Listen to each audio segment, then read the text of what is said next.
জাতিসংঘ সাধারণ পরিষদের ৭৯তম অধিবেশনে বাংলায় ভাষণ দিচ্ছেন অন্তর্বর্তী সরকারের প্রধান উপদেষ্টা ড মোহাম্মদ ইউনূস। শুক্রবার নিউ ইয়র্কে জাতিসংঘ সদর দফতরের জেনারেল অ্যাসেম্বলি হলে সাধারণ আলোচনায় প্রধান উপদেষ্টা তার ভাষণে বৈষম্য বিরোধী ছাত্র আন্দোলনের প্রেক্ষাপট এবং এর মাধ্যমে বাংলাদেশের সংগঠিত যুগান্তকারী পরিবর্তনের কথা তুলে ধরেছেন। অধিবেশনের সভাপতি নির্বাচিত হওয়ার জন্য ফিলিমন ইয়াংকে অভিনন্দন জানান প্রধান উপদেষ্টা।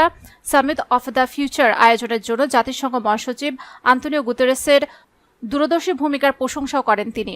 এর আগে প্রধান উপদেষ্টার প্রেসের সচিব শফিকুল আলম গণমাধ্যমকে বলেছেন, অন্তর্বর্তী সরকারের প্রধান উপদেষ্টা অধ্যাপক ইউনূস আজ জাতিসংঘ সাধারণ পরিষদের অধিবেশনে যে ভাষণ দিতে যাচ্ছেন সেটি একটি যুগান্তকারী ভাষণ হবে এবং বিশ্ববাসীর মনোযোগ আকর্ষণ করতে সক্ষম হবে বলে আশা করছি।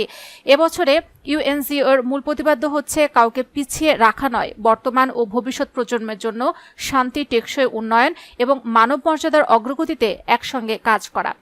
প্রধান উপদেষ্টা অধ্যাপক ড ইউনূস জাতিসংঘ সাধারণ পরিষদের ৭৯তম অধিবেশন ও অন্যান্য উচ্চ পর্যায়ের অনুষ্ঠানে যোগ দিতে গত ২৩ সেপ্টেম্বর নিউ ইয়র্কে পৌঁছান।